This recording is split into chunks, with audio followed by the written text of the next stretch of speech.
In America, children are viewed as the most precious little beings on earth, but unfortunately, not everyone values the innocence of a young child.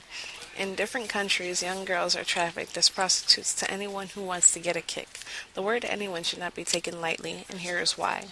When the average person thinks about child prostitution, a picture like this usually pops into mind. But this is not always the case. In a few countries, but Thailand mainly, there is sex tourism.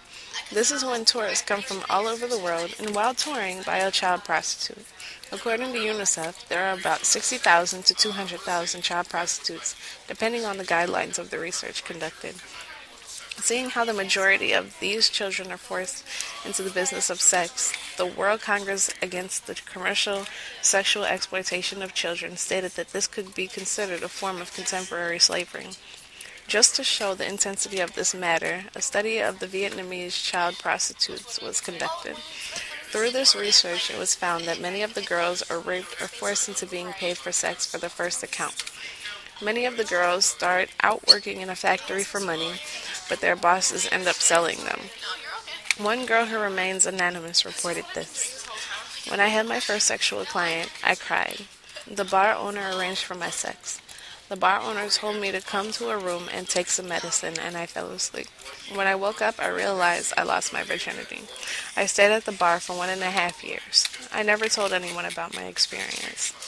Another girl reported knowing it was going to be her first prostitution act, but when she asked to use a condom, her boss refused. He had told her that she was basically bought for her virginity, so that the client would not have to worry about being infected with an STD. At that very moment, that child could have been infected with an STD from her client.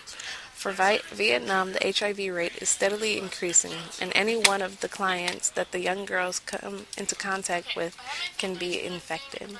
Child prostitutes are not only at risk of contracting STDs, there are a lot of health issues that can affect them. Some children are led to substance abuse, violence, injury, and terrible living conditions. The best way to attack this problem is to get nurses, doctors, and psychiatrists, therapists, nutritionists, and anyone that can help to help.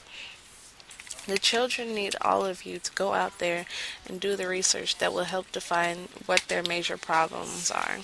The doctors and nurses can find the diseases and infections and treat them. The psychiatrists and therapists can help the children get out of the sex world by helping them cope with all of the stress, depression, and other mental illnesses that they have. Anyone else can help by just being a resource to anyone involved, donating to organizations that advocate for child's rights, and spreading the word so that everyone is aware and will not ignore the situation.